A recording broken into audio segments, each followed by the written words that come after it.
It's the Big Go Belt Podcast. I'm Two Chains, along with my co-host Jamal the Giant Crab. What's up, brother? Hey, what's going on, man? And we're doing it again. Another special edition tonight. And tonight we have special guest, the people's captain, the corporate captain, Mr. Scenic City himself, the host of all hosses. I mean, I can do this forever if I have to. There's a million Gunner names. Miller tonight. What's going on, Gunner?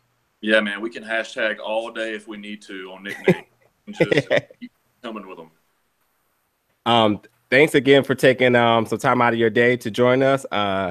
Busy man, you've had a busy November, a busy October, December's just as busy. January dates are filling up, so appreciate you taking a little bit of time out of your busy planning to join us. Yeah, absolutely, man. I appreciate you guys having me on. Not a problem.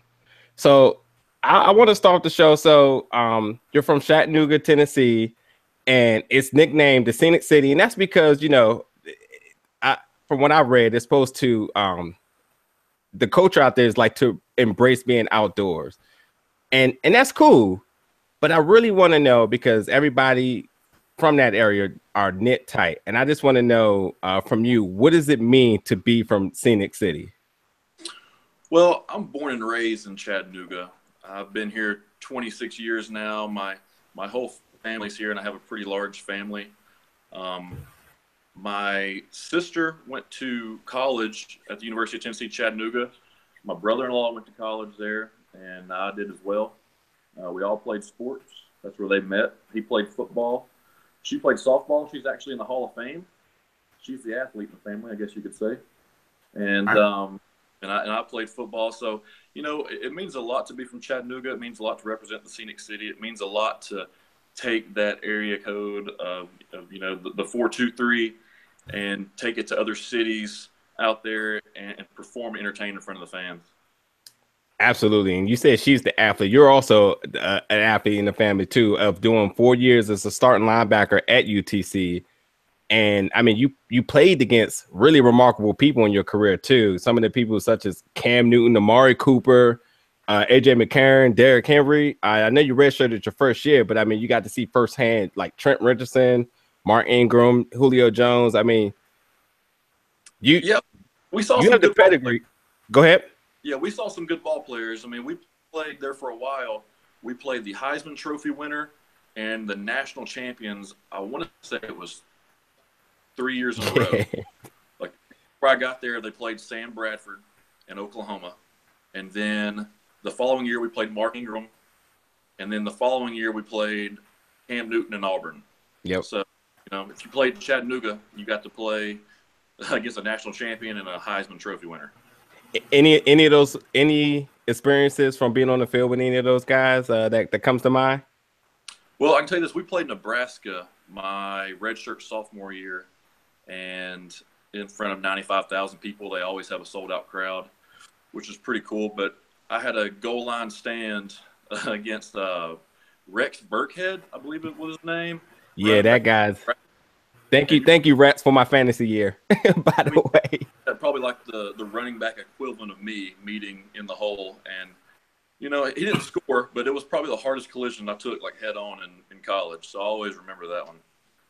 Is that's not the injury where you sustained the shoulder injury, was it? No, actually, those hits weren't bad. That was just a combination and like a collection of all of these stingers that I had from high school and college. Mm-hmm. And then it eventually got to where it was stretching the nerves.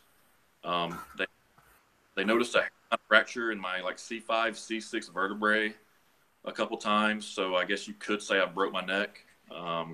Makes for a good story. But yeah, man, it ruined my season 3 years. My freshman year, my freshman year, my junior year, my senior year, all in the 7th game of the season. Dang. Again, Rex Berkman is killing it right now in the field. I gotta give him a little bit of props. He might be winning me some money at the end of this fantasy football year. Best luck to him. Let him keep doing his thing. Yeah. But nonetheless, one other question too with that too. Did you have any more years of eligibility if you ever wanted to play again? No, and I don't want to play again. I redshirted my freshman year. Yeah. And I started my next 4 years. So I played all 5 years. And that's a long time because I came in the summer before my freshman year because I'm local. Yeah. And I'm local school. So I came in and started working out. Like I graduated high school, I believe, in May. Mm-hmm. And I started working out with the team in May. Possible. And I've always been a weight room junkie. I've always been that guy. I think you got to have that guy, and I've always stepped up and taken that role. Yeah. So I enjoyed it, and it allowed me to get to know the strength coach, who I'm really, really good friends with now, Scott Brinks, and he's at Richmond University now, doing good things, and I still keep in contact with him. I spent in the weight room that I've spent in class, so it was cool. Good to hear. And just an accolade for your collegiate career. You made the in 2010 the Southern Conference All Freshman team, starting at linebacker. So I wanted to point that out too. But yeah, if the passion wasn't there for football, it obviously spoke. It's all over the books because immediately upon graduation, it was no secret that everybody knew that you had a passion to want to wrestle. And within 4 months, you had already had a WWE tryout, which I researched that was also delayed because you had a little stinger, but it was pushed back a few months into 2014, June of 2014, which you did then went out for the trial. So could you talk about the first of all, the 4 months, the 4 months after graduation heading into that trial that didn't happen the original first time, but then after that, another 6 months leading up into you knew you had to make it then. Yeah, absolutely. So actually, I'll go back a little bit before that. I have always been vocal about my professional wrestling. I guess fandom. I guess you could say I was a big fan. First everybody's a fan. So I always watched it, and eventually got the guys into watching it as well at UTC. And we'd have like little parties on Mondays. We wouldn't have practice or anything, so they'd all come over and watch Monday Night Raw, and they eventually started liking it and all this stuff. Well, anyways, I'm a big Ultimate Warrior fan, and this was when the Ultimate Warrior was coming back around on Twitter, Facebook, doing motivational speeches and whatnot. And I've always painted my face like the Ultimate Warrior. So an article was written after one of the games about my pregame ritual of painting my face. And, I simply told them that I go out there at the beginning with no face paint on because I go out there as me. I want to go out there calm. And plus, you're not supposed to have eye black on your, like, covering your eyes or like, above your eyes. So I wouldn't let the referee see it.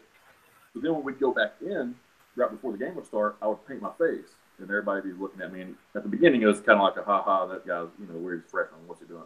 And then by the time my senior year, I was like, hey, dude, you got to paint your face every game. So it was one of those times.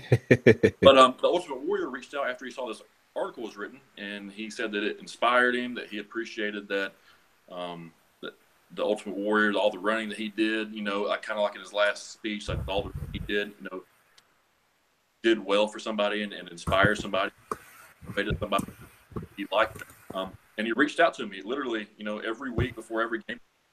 He would send text messages. He would send us videos to the team, motivational speeches, and it was really cool. And I got to get to know him on a personal level. Prior to him passing away, I was going to meet him. I'm pretty sure around the tryout time. That was when he kind of came back to the WWE, and things didn't work out that way, obviously. But very fortunate for all the mentoring that he gave me, because he obviously gave me a lot, and he's the one that sparked the passion to actually pursue wrestling. Which then, 4 months, after the injury, I didn't have function of my arms for roughly 2-3 weeks. So I didn't really know if I was going to be able to do the tryout because I was supposed to do it in December. And then I went through spinal decompression treatment for a month, and healed me up a little bit. And then I went to the tryout in June, probably at about 85%, if I had to guess. But, gave it my best shot and had a good showing, and allowed me to stay in contact with him a little bit from here on out. Awesome. It's pretty sweet. Yeah, I've heard a little bit of a feedback from that trial as well too, and you know, it's obviously very good feedback as far as motivational feedback as well too. Everybody who's ever seen you wrestle now knows that without a doubt you have all the tools in the shed. The mic work is there, the energy is there, the physique is there. The charisma being is. I had you know, because you know, you first see somebody, you think like, oh, he's just a big bruiser, but just very athletic, can probably perform any move in the ring. And then this last match that you just had with MJF, how charismatic could you have, how much more charismatic could you have been in that? So it's just only a matter of time when you look at it right now. Well, I mean, I try to take a little bit of all my favorites and add it together.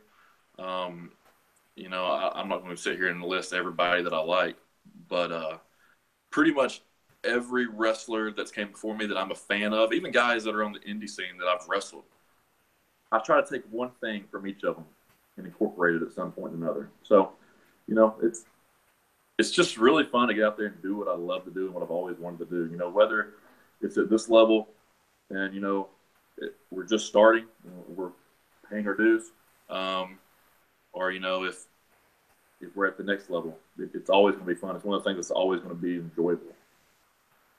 Now, Right on. I want to ask you about this, your first match.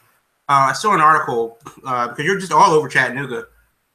I saw an article from 2014 where you competed in a match from EWE, was it Empire Wrestling Entertainment, down in Georgia.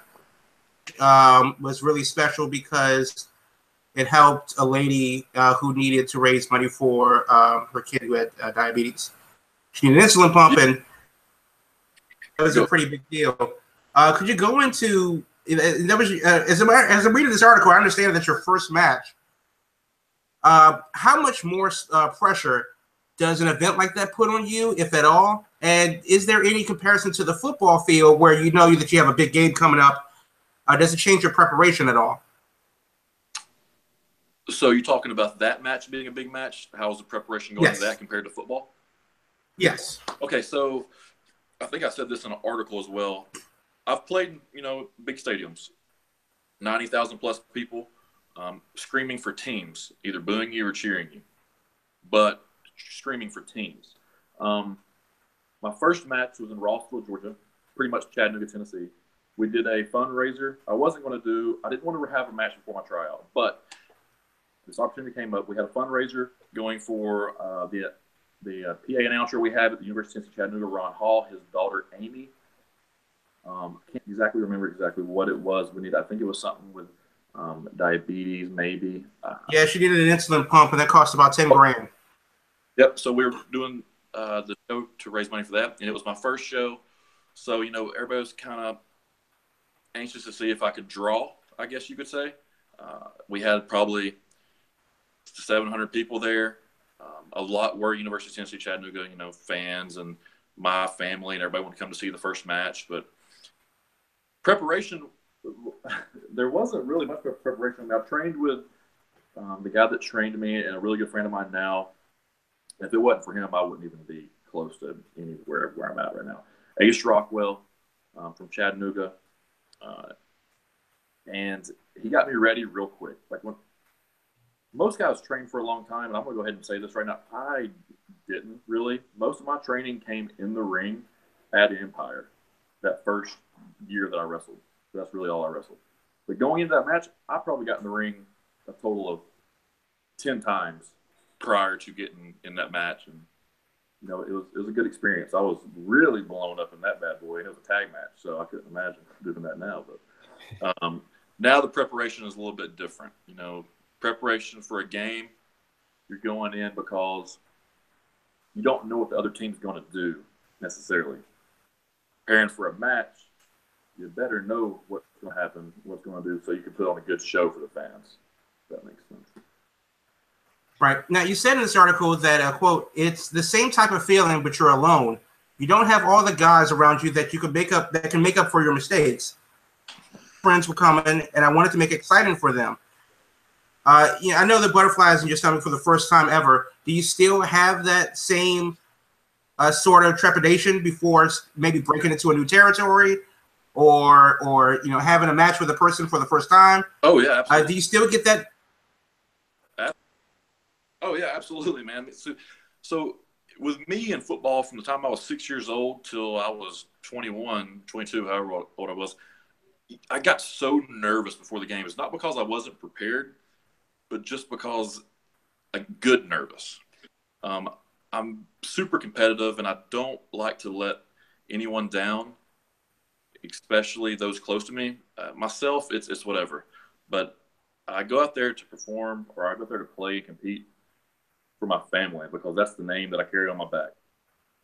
It's not Gunner, it's Miller. So the Miller family is what I represent when I go places. And now, I'm kind of building my brand, so I represent myself as well. But when I wrestle these new guys, I go out there and try to do the best I can. You only get one shot to get a first impression. It's either going to be good or bad, and it doesn't matter how many impressions after that you make with somebody. It's probably not going to matter. All they're going to worry about is that first impression. So I do my very best to make a great first impression. No, you definitely made an impression when you came to Nova Pro. And to see you aligned with the gated community was something that was a bit of a surprise to everyone. My first question about that is, the community in the indie circuit, it's a complete fan-made thing. It's an actual subreddit come to life. I personally, I've never seen anything like that actually be involved in an event or a promotion. So, like, how special is that to be associated with guys like Ed and his crew? Well, I mean, it's really cool. I didn't know what to expect. The first time I went to Nova Pro, I had heard a little about them. Much. I knew that they were some guys that sat close to the ring and, had a good time. I got to know them a little bit, especially Ed, and those are good guys. They love to have fun. They're not going to ruin a show. But, there's some fans that get out there and ruin shows. They go out there just to. That's not them. They go out there to have a good time, to help out the show as much as possible, to help out the guys as much as possible. And you have to appreciate those people. And I'm glad they kind of took me under their wing up there at Nova Pro. And, I'll do everything I can to support them. Another impression, talking about positive and first impressions you've made, is your first match at Nova Pro was against Tim Donst. Now, Tim Donst is absolutely super over at Nova Pro. So a newcomer coming into town, posing against Tim Donst is absolutely, you may absolutely lose that match before you even step in the ring. But considering the impression that you made, I mean, it was without a doubt everybody wanted you back. So again, if you could reiterate, how does it feel to maybe have, you say you embrace the nervousness, but how does it feel knowing that you're not sure how the crowd may respond, knowing that you're going against one of their most over wrestlers at Nova Pro? Well, here's my strategy, and people, I'm not real big on psychology as far as I'm huge on it, but I don't know it very well. That's still what I'm trying to learn each and every day, psychology. Everybody should be. But my thing when I come through the curtain is I want that game day mentality. I'm not coming out there to laugh. I'm not coming out there to throw my hands up in there and make sure that the crowd's clapping for me. I'm not out there to get pops. I'm not out there to get anything fake. Everything I want to happen naturally and organic. So when I come out, I don't know what it is about this face, but people don't like it. So I don't know if I hope it's like an intimidating type thing, or this guy's serious. Maybe we should boo him, or I don't know what he is. But people come off real quick. They don't like this face, and that's a good thing. So I'm cool with it. Dylan Hells refers to it as the Gunner. He says when I always have a big match coming up, I come out and I'm in Terminator mode. So, we can go with that. Yeah, I can definitely say as a fan, when you see somebody, you usually go with the one versus some guy that's coming that may or may not be back next month, and we can give him a try, but honestly, let's go with the one Yeah. But yeah, it is kind of a thing where you have a person that's intimidating yourself, and then you wow the crowd. What's the better feeling? An interception return for a touchdown, or an actual the moment that that you're over with the crowd? Whew. That's a great question. You've definitely done both. Well, I can tell you this. I did return 2 touchdowns in college. I will toot that on horn right there. And for some reason, if you go back and watch that film, I never got tackled after an interception, I don't think. Maybe once. But my teammates love to attack me after an interception for some reason. Nobody else. Like, anybody else get an interception? Cool. Hey, man, good job. I get an interception, I get chased by the whole squad. I don't know what the deal is. But we always called it partying with Chattanooga when that happened. But, that's cool. That's a great feeling. Similar to hitting a home run in the sweet spot of a wooden bat, not an aluminum bat. Just like getting a big hit in the hole. Just like anything, it's a great feeling. You can compare it to each other. I'm in wrestling now. When you get over with the crowd, it's pretty sweet because it's you. When you intercept the ball, your coach puts you in the right position. So the rest of you. So just to go back just a quick bit, the 4-2-3. Now there is some other guys that have been named and associated with the 4-2-3, and I wonder if you can maybe give us a little bit of insight on some of these guys that may be coming up now. Joey and Matt Lynch, the Lynch Mob, and Joey just making his Evolve debut, and people such as Jaden Newman and Chris Krunk. Could you tell us about some of these guys, of friends of yours, and these guys are carrying a 4-2-3 on their back as well as you. So yeah, if you could just shed a little bit of light on these guys. Yeah, they are. Hey, I'm trying to find a phone charger. Do what you got to do. Make it work, bro. So bear with me. Yeah, you heard that question. Anyway, for everybody that's just joining, we got Gunnar Miller on the show. He's on pursuit for a phone charger. So No, solid work right now. All right, let me get this thing. Imagine seeing that guy walking through your office. He kind of gives you that Terry Tate vibe. Coming to the office. Cabana Man Dan did a job interview there. I can assure you that he's running out of there. I'll throw him out of here. All right. Let's see. Okay, we got power. We're good. All right.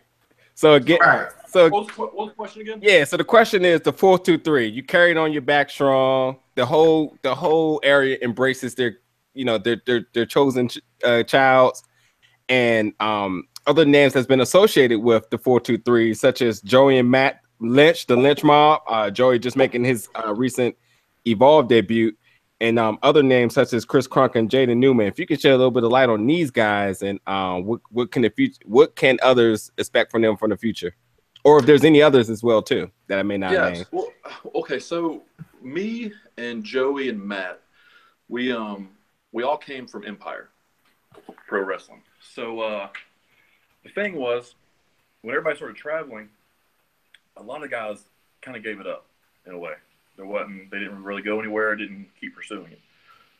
We did, and we started traveling because, I had to. This is what I wanted to do, so I had to start traveling a little bit, and they did as well. And Joey caught fire just like that, especially after the Scenic City, after we had our match. So all that happens, and here recently I was like, we need to do like not a group on camera, but a group. So that group is going to be the 4-2-3 because we're all representing Chattanooga. Now I know Chris Krunk and Jaden. I know them. They're from this area as well. I like those guys. I don't hang out with them that much, and I don't travel with them. I'm not on many shows with them. So I wouldn't actually put them in the group, so to speak, but I would definitely say that it's me, Joey, and Matt Lynch. We're in 2018. We're going to consider ourselves a carload, and we're going to pretty much be the 4-2-3 on that car. So if you're trying to book the 4-2-3, you will be getting myself, Gunnar Miller, Matt Lynch, and Joey Lynch of the Lynch Mob. So I'd say that's a pretty good bargain for a car to come to any show out there. I got a question coming from another Chattanooga folk in Papa Hills, and he told me to ask you about mock power. What does this mean? About mock power? Yeah. Well, I don't know what he's referring to from mock power. He might have to re-ask that question. But I have ties with Papa Hells going way back from wrestling. We met in wrestling, and they started following me through that. But we definitely have a Go Mocs tie. He's a former Chattanooga Mock. I'm a Mock. He wrote for the sports page, the Echo for Chattanooga, back in the day, and knew some of my coaches and and guys that had been around the program. So, and he's very supportive, and you got to love that guy. Everybody loves the Hells. The whole Hells, the Hells clan is great. Absolutely. Look forward to having Papa on the show early 2018 as he's getting ready to put together a really exciting tournament come next year. So look forward to him. Good friend of mine, nice guy, very supportive, and anybody affiliated with him is obviously doing the right thing. So I agree. Something you said that sparked another question that I just flew right out of my head real quick. Well,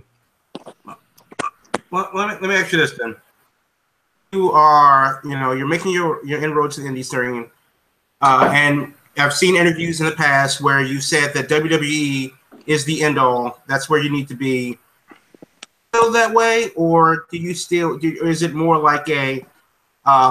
It's not as much of a need versus a. This would be cool if this happened. I mean, I grew up watching wrestling, and when you're watching wrestling, it was you want to be in the WWF or WWE or WCW. That's the goal. I really have one goal in this, and that's to be, in the WWE. What happens after that, we'll see. But I'm pretty destined on making it to the WWE and continuing my career there. That's the one plan, and I set goals, to reach. Actually, on track from what I thought I was going to kind of be at. I look at wrestling or anything like football. You have a red shirt year. So I redshirted my freshman year. I was pretty much I had to try out. I wrestled once a month, maybe at Empire in 2014. Didn't really count that year, red shirt year. But then you got 2015, red shirt freshman year. Very, very, very, very green. Still green, very green. But could do some moves and had a look, so people, took notice. 26, and I did the first Scenic City that year too. Wrestled Chip Day, Jimmy Rave, great guy. And the next year, that was supposed to be kind of more of a breakout year. Redshirt sophomore year, crank it up a little bit. Had a better year. Won the Scenic City Invitational. Beat Chris Hero, beat Anthony Henry, beat Jimmy Rave, beat Joey Lynch, beat Michael Judas, and then got to hold 2 belts in Georgia for a long time, pretty much a year. Still have one of them, the Platinum Championship belt and the Anarchy Triple Crown Championship, which was formerly the While We Wrestled Triple Crown Championship. So still have that one. And then, you got 2017, which was the beginning. I probably should have traveled more, is what everybody's going to say, but I didn't think so. I know when I'm ready, and I wasn't ready at that point. So I wanted to keep doing my thing. Kept doing the storyline shows, bi-monthly. Enjoyed that. Got to the Scenic City. Happened to have another decent showing. Had the match against Matt Riddle, Shane Marks. And then I wanted to start traveling after that. So I'm pretty much considering this right here, since post-Scenic City, my junior year, till the next Scenic City, and then my senior year. So hoping to do some big things. Get some All-American honors these next 2 years, something like that. Sounds good. I know. But I want to say this, though. As far as your it's also important to make sure that you're playing in the right system on the right team. You know your skill set. You know what you bring to the table. But if you're not in the right scheme or the right system, then you may be the odd man out. And I guess the real question is WWE the right team and the right system for you and your skill set? Obviously, wrestlers have to be chameleons. But a lot of people say that the end-all be-all is WWE. But in a time where the indie scene is having a renaissance, and guys like, obviously Young Bucks and Joey Ryan and Cody Rhodes and those guys are, making, breaking the mold as far as how the independent scene is perceived in 2018 and beyond. is WWE still the end all be all, considering where the playing fields have been leveled, so to speak, in some ways, versus wrestling around the world and the independent scene in America? No, I definitely agree. And the independent scene right now is, blowing up, especially with guys picking the indies over, the WWE. I guess there's a way to make more money for some of those guys, especially if they're, I guess, mid-card level or lower than that. They can get out in the indie scene and probably make more money, make their own schedule, do their own thing. For me, personally, the WWE is not the end-all, be-all. That's the main goal. Right. So is that the team that's going to fit? I think I wrestle a WWE style. I think I have that. I think I have the build. I think I have the ability to handle myself. I get, because I've been in college. I'm a college graduate. I was the guy that did a lot of the interviews. Kind of, I guess you say, the face of the team while I was there. Always handled myself professionally. Knew what to say, when to say, and how to say it. I never got in trouble like that way, or never got caught.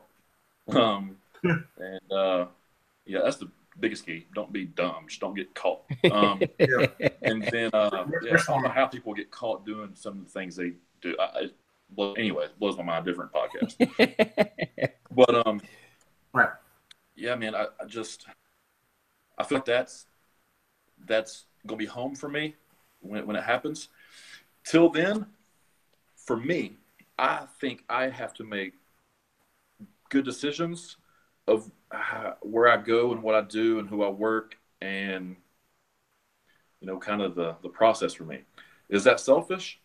Maybe. But I'm doing this for me and my family. I'm not doing this for them and their family. Right. If them like it, cool. If them don't like it, cool. I don't care. This is my dream. This is my goal. This is what I'm trying to do. So I think that's the goal for me, but I got to protect myself in a way. And so I try to wrestle a WWE match every time I go out there. I want to be the guy that when I walk out, they're like, that guy should be on TV.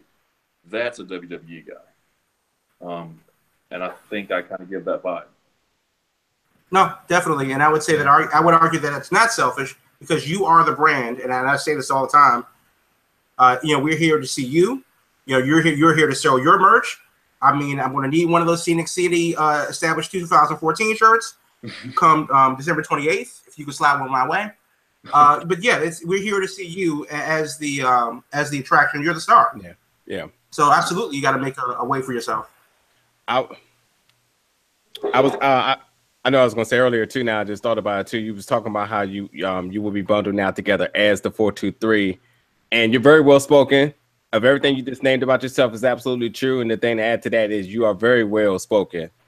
I'm very, very curious to know what made you go with the route in your relationship with Jeff Bailey. He's absolutely the promos he cuts are amazing. The guy has pure energy, and I absolutely can see you delivering the same promo too. So I want to know how did this relationship came about, and anything else you can add to that. I've always been told there's like these perfect matches that you might never meet, I guess you could say, as far as like friends or relationships or whatever it is in business or personal life. So when I started traveling, the first thing that happened was Dan Wilson, who is the booker at Anarchy Wrestling. He was at Empire at the time. He wrestles as the Rev, and he's a manager for Tank, Iceberg, several guys. But you have him, and he says, "Hey, man, I want to set you up with Jeff G. Bailey down in Georgia. He's a great guy. He managed a bunch of big stars, AJ Styles, and then R-Truth, the other Gunner, which I always mess with him and call him the fake Gunner. Yeah. My name's Gunner, and it's on the birth certificate. So boom! But I'm just kidding. Chad, don't hurt me. And then I got to meet Jeff, and it was one of those things where, Jeff was hyping me up prior to me actually getting to the show. He did like a little deal where he did a promo saying I was coming, and he had met me. So, and he did the same old Jeff G promo where he's got him just eating out of his hand, and they're all booing him and they hate him, and he's the mayor of Porterville down there, and he's getting them all ready up. So then I get to meet Jeff, and he's a sports guy, and he loves football, and he's managed all these guys. He has all this experience in professional wrestling and all this knowledge from he's done it, but also he's watched those guys do it and watched them start from the time they were, green till, AJ Styles is the #1 wrestler in professional wrestling. Everybody would say he's probably the guy when it comes to in-ring performer right now. That guy, after every match, after he gets to watch it from ringside, he gets to come up to me and tell me exactly what happened wrong. And I told him when I met him, and so did my dad, because Dad travels with me to pretty much all the shows, which is another story on its own, which is awesome. But I told him with my dad that Dad's always been tough on me, very tough on me. He'll tell me when I do good, but he will definitely tell me when I do bad. He'll tell me that more often than not, and that's what I need. Because if you make me mad, I'll be better, I promise you. So Jeff does that, and he's always super critical, but he's right there to tell me when I do something good. And Jeff was a blessing in professional wrestling. He's really helped me over the past 1.5 to 2 years that I've been with him, and I owe a lot to him, and I owe a lot to the people that got me in touch with him. And it's pretty cool to get to do the whole wrestling thing with Jeff Bailey. That's awesome, dude. I got another fan Twitter question coming in. It's from AJ Doug, my guy Douglas from Nova Pro.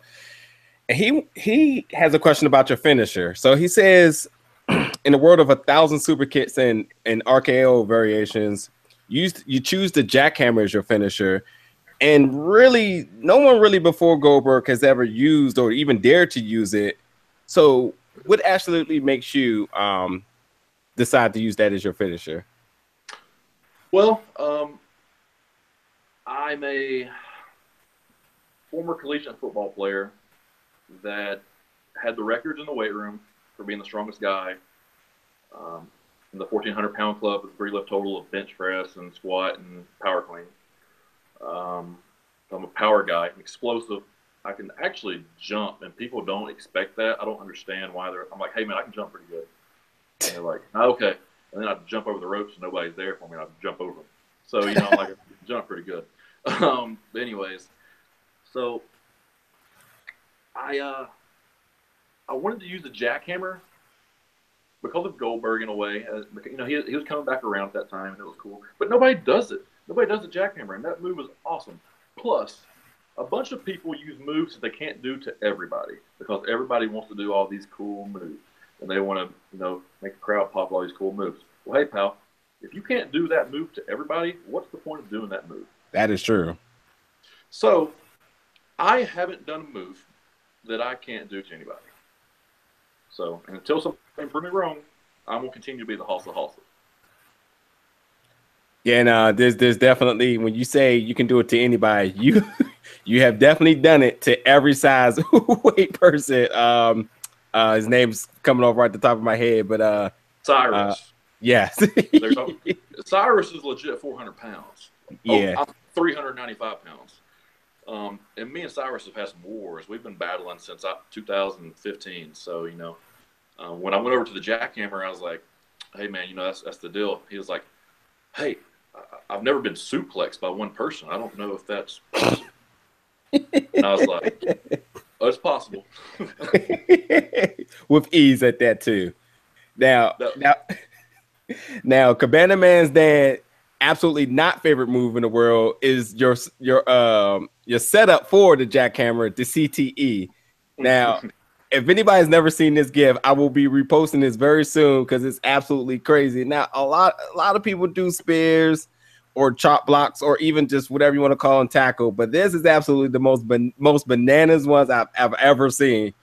I love it, but I want to know, and actually, I absolutely do love the name of it too. But I want to know, do you ever get any backlash considering that in sports period now, CTE is absolutely the dark cloud that's looming around the Shield? So, your anything to say about this? Okay, so on that topic, and I've had some people mention that to me, and if I wasn't a football player or somebody that could possibly develop that in a later stage of life, I could see somebody saying, "Hey, man, don't do that. Don't. That's not a good message to spread." You know, with me, what we do is entertainment, and if you want to name something to get a quick hook, Jeff G. Bailey had that bad boy named before I even got to it. Wow. So I like it. I think it clicks. You got the CTE 1, 2, 3. You know, the CTE was my finish for the whole beginning of 2016. That whole run, up until I started using the jackhammer, and the spear was it before that. So I've evolved. It's crazy how long I've been in this. I've only been in 3 to 4 years, but I feel like I've evolved so much. And I couldn't imagine how some of these guys, 20 years, how much they evolve and their movesets change. I mean, I've been doing the same moves pretty much since my first. If you watch my first match, I do the same moves, same ones, except I've added a couple, like literally a couple. So I'm not a big move. I'm not a big move guy. I'm a story guy. I'm a psychology guy. I'm a TV guy. Well, I guess one of those guys you could say. But I'm not going to get in there and try to do 100 moves in 5 minutes. First of all, because I can't, I'll blow up. But second of all, I just don't think it makes any sense for me to do that. At what point do you feel the need to evolve a moveset? Where do you feel like, okay, well, I'm going to show something to the crowd that they've never seen before, or is it a opponent by opponent basis, or how does that develop? I game plan it a little bit, and I try to make sense of it, strategy wise. So I have a big dive that I do, and if I'm there at a show for the first time, you're going to see the dive, because that's the one thing that I do that people don't expect me to do, and it's going to grab your attention.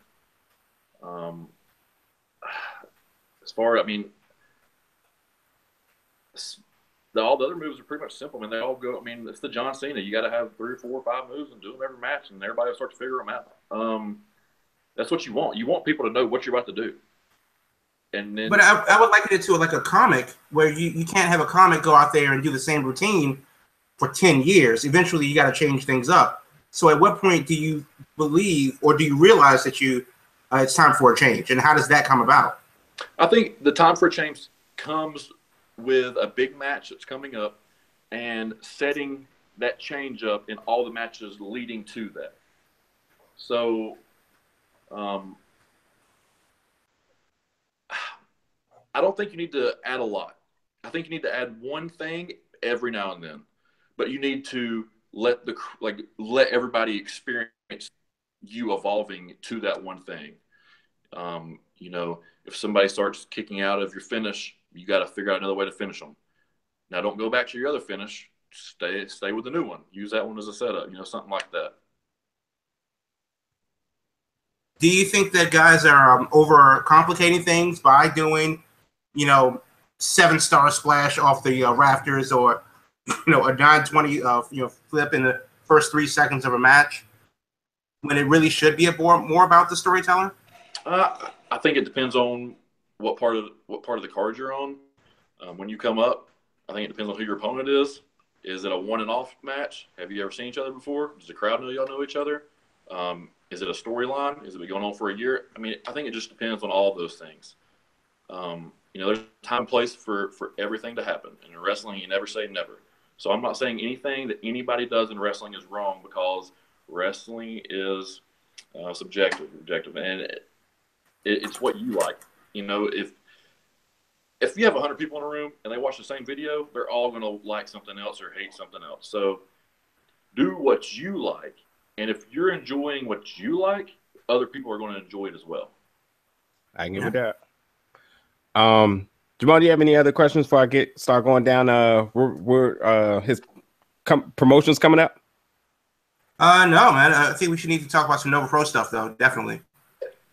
So your first date that you got coming up, December 23rd, you'll be working with Anarchy / MCW which is this show called Christmas Chaos. Now, this is night 2 of this show, and you will be facing Matt Riddle, who is the former WWE champion, recently losing it to Keith Lee, a past guest on the show.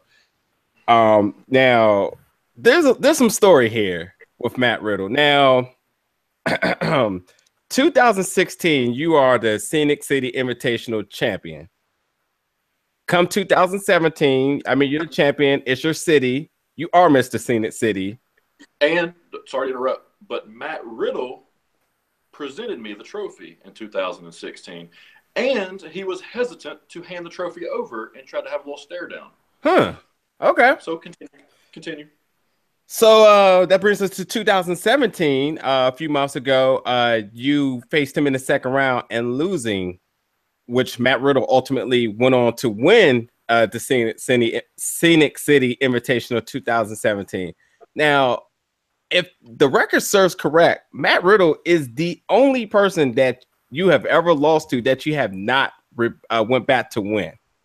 So December 23rd means a lot, considering one, that he has your trophy, it's your city, so that's your trophy, and you are the previous champion. And because you have not had a pinfall over him since facing him the first time. What can we expect from you come December 23rd? Okay, so this is the long-awaited rematch from the sprint that everybody, loved on Twitter, for what that is worth. I enjoyed the match with Matt. It's rare that you get – I won't say it's rare. It's rare that you get into the ring with somebody that was at a high level at the UFC. Kind of speaking, forward. Luckily for me, I get Matt Riddle on December 23rd, and I also get Tom Lawler on January 13th. So I'm pretty much in the UFC also on the indie scene. But I have that in my note. I was like, you have a vendetta against these UFC guys. Yeah. So football's better than UFC any day. I mean, it's the real combat sport. So anyways, but Matt Riddle, so I started going to the jackhammer, a couple months leading up into the Scenic City because I knew I was going to have a new, something more impressive to put somebody down. I needed the CTE and the jackhammer if I wanted to win this tournament. Probably 10 or 12 guys quick with a jackhammer, all shapes, all sizes. Get to the Scenic City. Matt Riddle, he cheated at the beginning, I think. I went to spearing and he kneed me. I don't know if that's legal, but I'm going to go with it. Started doing his bro offense or his bro fence or whatever you want to call that. And, he's broing up and he's feeling good and he's got the crowd behind him in my town, which is ridiculous, by the way. If anybody from Chattanooga is listening to this, shame on you. I don't know how you cheer for somebody else in my town. Back to this. So all that's happening until he makes a quick mistake. Boom, a couple overhead bellies. Don't matter who you are, UFC, not the UFC, WWE, not the WWE, indie scene, not the indie scene. A business worker, mailman, anybody, overhead belly suplex, boom. And then I pick him up, CTE, pow, jackhammer, boom, 1, 2. He kicks out of my jackhammer, which is, I just don't understand it. Doesn't happen. He didn't only kick out a jackhammer, but a superplex into a jackhammer. So I don't necessarily know what it's going to take to put down Matt Riddle, but I can guarantee you that he's going to see something that he's never seen or anybody's ever seen from me before. Completely on the lines of your last answer to the question. The bigger the match, the more unique and more crafty you have to be. You have time to go back to the shed and break out some new tools. Yeah, the good thing about being a former collegiate athlete is that you get to meet a bunch of collegiate athletes and make lifelong friends, and coaches are friends, and some of those guys are collegiate wrestling coaches, or collegiate wrestlers, and some of those guys like what I do, and some of those guys want to help me out, and some of those guys like to roll around, and some of those guys want to show me some tips on maybe how to do this a little bit better or tweak this a little bit better to hurt him a little bit. So we'll say I've been in a little bit of a Riddle camp to get my win back, and he's definitely not getting my belt. So yeah.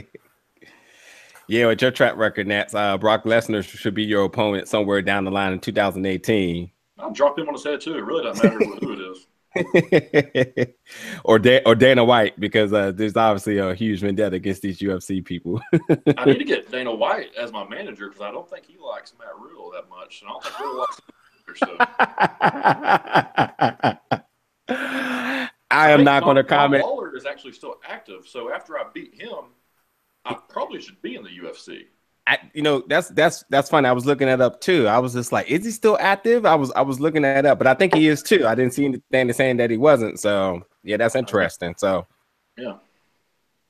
So then that brings us to our next show, which is going to be in our backyard, December 28th. You will be at Nova Pro for Such Great Heights, which is going to be streaming live. Their first show streaming live on powerbomb.tv.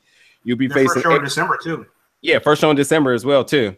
You'll be facing AJ Gray, who will be making his debut at Nova Pro. Now, you have a little history with this guy because you have beat him the one and only time that you faced him.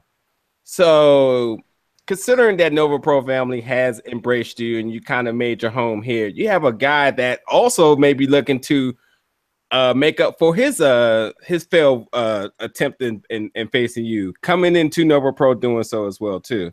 So what does this match mean? And also, too, you've already made an impression with us, and you've been on Powerbomb TV before. But now you'll be at Nova Pro. You'll absolutely be loved. You'll obviously you have to be a face no matter whatever happens.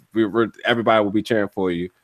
What does it mean now to call Nova Pro one of your second homes and having the complete fan backing of it come December 28th? Well, I never thought that I would be known in the DC area. So that's kind of cool. So, I love Nova Pro. Out of all the shows that I've done here recently, I like Nova Pro. I like Black Label. I like the Sup Scraps. I like all these new shows that I'm doing. But to come back and face AJ Gray, I did beat AJ Gray once. However, what most people don't know is that I've also beat him prior to that. Not necessarily in wrestling, maybe in college football. So my senior year, we played Austin Peay University, which is also in Tennessee. And they're in the OVC, which is a little bit smaller conference than UTC at the time. And they were struggling. They hadn't won many games. He played linebacker. I played linebacker. Well, I happened to intercept the ball and return it for a touchdown in that game, toot my own horn. Chattanooga, all the guys started chasing me. But we pretty much dropped Austin Peay on their head real bad. I mean, it wasn't even close. So I beat AJ Gray my senior year in college.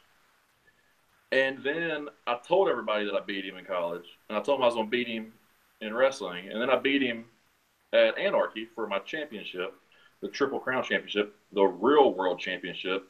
The world championship that actually gets defended against guys that are competitors. And it didn't really go good for him in that one. He also got CTE and he also got jackhammered. And usually the outcome is 1, 2, 3, and it was in that case as well. So this is also a rematch. And I guess this will be the clean sweep. I'll go 3-0 against AJ Gray. Wow. Sorry. Were you about to say something, Joel? I'm sorry. It's pretty amazing that you have so many different the backstory stuff like that. Make it that much more sweeter when you get that victory. I mean, to the fans that don't know the history, the intricacies, and stuff like that.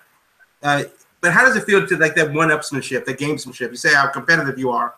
But how good is it to get that victory over somebody that that you got their number? It's always good to get a win. But yeah, I don't think you need to talk about too much. I think it's good to let everybody know you won, obviously. But just like any good prize fighter, any good boxer, any good combat sport champion, any good football, baseball player, anybody that's been great at something, you tell everybody you did good. You tell them how you did it. You tell them before you're going to do it, how you're going to do it. You do it exactly how you're going to do it. And then you go to the next one. So, after every match, I like to let everybody know that, yeah, I won. And yeah, I won again. And yeah, I'm that good. But, and I'm going to do it to the next guy. And I just got to figure out who that next guy is. Fortunately enough for me, I've got the next guys lined up, and the next three are pretty good. I got Matt Riddle, I got AJ Gray, and I got Tom Lawler. I'll take it. I'm a quality over quantity guy. I don't think, I do agree that some guys need to go out there and wrestle every weekend for some guys. And I would love to as well to get better because I don't do any training. I show up in the ring week to week, and that's how I get better. But for me, I want to wrestle quality guys and not just spend my time spinning my wheels, trying to wrestle 500 matches in a year, to say that I wrestled in every state. I'll wrestle in 4 states, and I'll wrestle good matches against good guys and get better. Huh. Well, that sounds awesome. You know what I'm saying? Luckily, one of those 4 states is Virginia, and we'll see you on December 28th, which is a Thursday. So that's going to be, hopefully, the Christmas ham and the Christmas turkey doesn't, the itis doesn't come back to bite you, man. And like you said too, moving forward with your next promotion that you'll be working, you Black Label Pro, which recently again you just wrestled MJF in a very, very entertaining match. Absolutely loved it. And come December 13th, as you've mentioned, which will be a Black Label Pro 4, We're Not the Mounties. You'll be facing Filthy Tom Lawler. Definitely a fan of this guy from the UFC scene, but him in the wrestling ring. Now this is going to be a little bit different.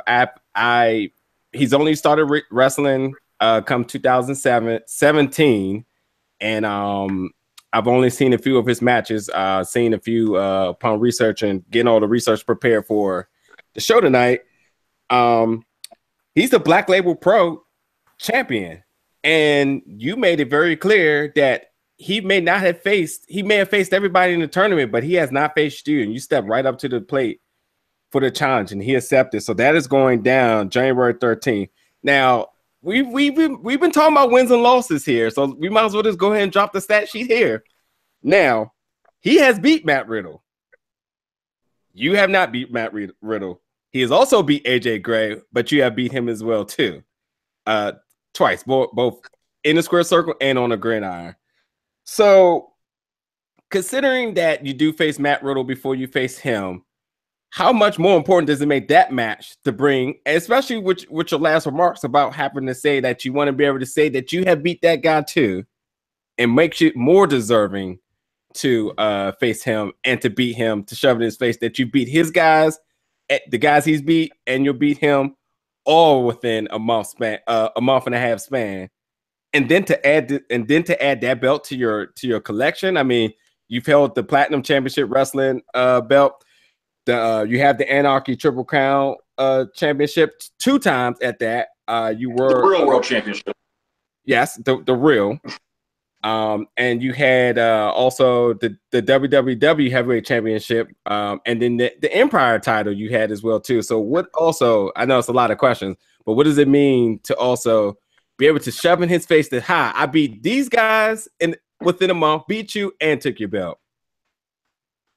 I mean, I think it's just what's going to happen. I don't know if it's going to be, something that I'm going to be shocked when it happens. I'm a big law of attraction guy. If you visualize something and you manifest it, probably going to come true. If you think about it every day, you see yourself, you visualize it, it's probably going to come true. Well, I don't wake up and see myself losing. So I think it's going to be a good end of the month for December and a great beginning of 2018 with some more gold. I like the sound of that. Yeah, there's nothing wrong with saying I told you so. I agree. Any style or different preparation going into these matches with these MMA / wrestler guys? Cardio, a lot more cardio. See, the difference that they have when it comes to wrestling, or the advantage they have over me, is the mat work, the wrestling, dangerous holds, and how to get out of them. I mean, I know a little bit of it from, just like body positioning and stuff from football and just being an athlete, kind of a natural athlete growing up. And But wrestling, I didn't wrestle in high school or college. You know, I was a football, baseball, basketball guy. Only basketball through middle school, and then I didn't pan out. But, you know, I chose football and baseball. And I'm not really a wrestling guy. I'm more of like a powerhouse football, that type guy. So he's going to have the advantage on the mat. If I hit him with a CTE and a jackhammer, I don't go to the mat. That's true. I mean, CTE has been putting dudes down for a while now. Here's two things I'm going to throw out at you. Dominic Garrini, John Kerman, both both known faces at Nova Pro, will be having a no rope match at Nova Pro come Such a Great Heights, December 28th. That's gonna be a bananas match. I think it would first. Oh, I'm gonna throw in one more name at you too. I think it'd be really interesting to see you tangle with one of those guys too. So I wonder if you have eyes on that match. But absolutely, the match that every Nova Pro fan is asking for and is wanting, and we hoping we're going to get this in 2018, is we have Gunnar Miller versus Eric Royal. I don't know if you know who the guy is. He didn't make it to the last show. He was at the previous show before that you debuted on. But we're looking at two big powerhouses in the ring together. It can only mean chaos. What do you have to say about the fans wanting to see you in the ring with this guy, Eric Royal, who is absolutely another Nova Pro fan favorite? Yeah, absolutely. I think Eric's like the guy over there from what I've heard. And, I guess the Nova Pro guy, you know, tried to come to the Scenic City and try to be the guy, and the guy didn't pan out because, you know, I guess Riddle won and he beat the actual guy. But you know, I've watched Eric and I've seen his moves, and I guess in a way we're similar. Explosive suplexes, you know, powerful guy. But have you seen him do that move to everybody? I don't know. I mean, I've seen him do it to guys smaller than him or maybe the same size. If you actually look at him, he's not that big. I would say the story of the match is the Hoss of Hosses versus a wannabe Hoss. I think the answer is pretty simple. Jackhammer, 1, 2, 3. And you know what? I might even throw him around a little bit. I'll probably hit him with every suplex he throws. I'm sorry. I'll be sparking some Twitter mentions. We're going to start a pot immediately after this. Yeah. You can believe that. Now I'm gonna stir the pot one more time with something. Now this one isn't against anybody, but this is absolutely just right. I see fitting. Now you are no stranger to tournaments. You talk about cardio and condition, and you participated in numerous tournaments, on the football field, and in the indie wrestling scene.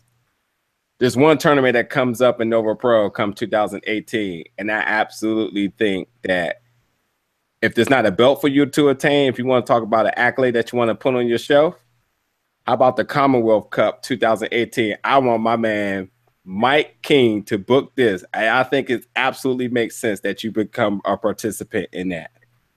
And this is the Nova Pro? This is at Nova Pro. Well, I'll say this. I haven't been approached for no Commonwealth tournament.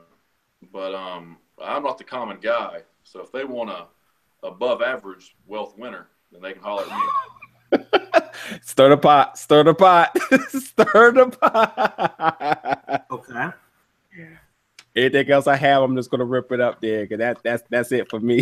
I think we should stop there. I think we're gonna get into more trouble than it's worth right now. So Jamal, did you have any questions? Any more questions? No, man. I'm good, man. It's just a good talking to you, Gunnar. You know, you really made a lasting impression. You know, over since you debuted at Nova Pro Wrestling, and we definitely hope to see you. We know we're going to see you back this coming in 2 weeks. 2 weeks from today. You know, Such Great Heights at the VFD in Annandale. But yeah, man, it's been a great time talking to you. Yeah, absolutely. I appreciate you guys having me on. I've been excited to do this. I'm glad I figured out the Google Hangout thing. I'm glad my phone didn't die, because that's always a struggle with me. My phone always dies for some reason. But I appreciate you guys having me on. Hopefully people got to know a little bit more about me. And if not, they got to kind of see the funny side of me as well. I mean, I'm always messing around, playing around, except when I'm talking trash to somebody. That's serious. Well, I can assure you, if anybody who didn't watch this interview live, will be, be on our YouTube, be on our SoundCloud. But if they don't know about you now, they will know about you because you are Mr. Scenic City. All the hashtags in the world. All the hashtags. More importantly, before we get out of here, you have to let the fans know where can they follow you, and do all that other good stuff on social media. Well, they can go to Gunnar Miller 423 on Instagram. You can go to Gunnar M11 on Twitter. I don't know how you can find me on Facebook. Type my name in. Look for my picture. I don't know. And then YouTube, I've got a channel. Probably Gunnar Miller. I don't know. Just look for me. It's like a guy wearing a wrestling belt and wrestling video. Don't subscribe. I don't care. And then what else we got? We got Snapchat. Don't Snapchat me. But it's Mr. Scenic City if you want to. Unless, dudes don't Snapchat me. If you're a hot girl, you can Snapchat me. I'm not trying to get no Snapchats from dudes trying to talk wrestling. And then, what else we got? My cell phone number is joke. I'm not getting my cell phone number. And then that's about it, man. You can email me, but I doubt nobody wants to do that. I wish everybody would try to book me through email. I wish everybody would book people through the. If there was an app that was a booking app for wrestlers, that's what everybody needs. Because I get so tired of 19 different ways of people communicating with you. My rant is done. But other than that, well, I mean, you're a logistics guy. That may be something that you might have to trademark right now. Wrestler Brooklyn app that the people have. I mean, hey, I'm a programmer, so we're gonna stir the pot. That's a hell of an idea. Dude, I've been saying this for a while. I mean, I've got a bunch of good ideas that I never, come to fruition. We'll do it before the internet collapses. So. Oh. No kidding. They already approved that, didn't they? They did, yeah. It's ridiculous. Well, yeah. I guess we need to just in case that this is our last stream of forever. It's been one hell of a one. It'll be a memorable one for sure. That's for sure. All of his social medias is in the description. So any of that you missed, just go down to our YouTube channel. They're all there. It will also be in our SoundCloud description. It's all over our social media. So Gunnar Miller, we appreciate you coming. We look forward to seeing you. Anybody who's not in this area and can't see him, powerbomb.tv. Go ahead and start your free subscription. Use the Nova Pro code. I always forget it, but it is on their page to get free 10 days. So you want to see some good wrestling? Want to see Gunnar Miller, CTE, and Jackhammer people? There you go. Powerbomb.tv. Hey, real quick before we get off here, if you don't mind, at the next show, I'm going to have all my merchandise with me and stuff set up beside the guys at the gated community. So, come out, man, if you want to support. It helps us out a lot, as far as travel and stuff. It's always nice to get a little extra money. So we're going to have shirts, bands, and got some new poster boards made. The King of Hearts, the corporate captain, the poster board. So come check it out and say hello. I'm not as mean as I look in the ring. So come say what's up. You want a picture with the guy? Buy some good merch. I'm definitely going to need a 3X in that Gunnar Miller established 2014. Put that aside right now. And yeah. I'll see if I got a 3X. And I'm also on ProWrestlingTees.com now. You can go to the shop and get some merchandise, but it's not the new shirt. It's all the old stuff. Right. So there you have it. If you're at the shows, go buy some merch. If you're at the show, you're there to watch the guy. You're not at the show, powerbomb.tv. If you're not at the show, ProWrestlingTees.com. That's it. You can watch the material. You can buy it. You can buy the merch. Do what you got to do. But Gunnar Miller, Mr. Scenic City, will be seeing a lot more of him in 2018. You can believe that. And hopefully we'll have him on the show again because this has definitely been a pleasure. It's been a fun time. And I really appreciate you coming on, dude. Yeah, man. I enjoy talking. So anything that gets me out of work, I will do. Anytime you want to have me, hours of 12 to 9, Monday through Friday, you got me. Oh, sounds good. And Cabana Man Dan, we wish you a speedy recovery because not many people get up from that CT. And the way you got destroyed, we're not sure if you were okay. Yeah. Did you see his neck hit the ropes when his head whiplashed off the? I mean, I have pictures of that, and I actually didn't post it because I thought it was a bit too graphic. Because I actually have pictures of his neck contorting when he hit the ropes. I caught when you speared him, and his hair, his wig, literally flew off. Like, I mean, that was rough. We're going to have Cabana Man Dan on the show soon. That's what we need to. I want to see that like shoulder blade tattoo that you gave him. That's about right here in the sternum area. Well, I think he's the only person to officially get hit with like an overhead belly, a German, a spear, a CTE, and a jackhammer time span. So props to him if he's still alive. Yeah. I have a picture where he's literally upside down, perpendicular to the ring, and I think I'm going to need him to sign that if he's still with us. And it's not the first time that attempted murder has happened at Nova Pro. So hey, it's so fitting. And people love it when people do stuff like that there. So hey. Yeah, usually everybody but the guy taking the move. You're right about that. But hey, I'm 2 Chainz. That's Jamal. This is the Big Opel Podcast. Thanks for everybody that's tuned in. Gunnar Miller, ladies and gentlemen. And we will catch you guys next week with another special guest interview. See y'all later.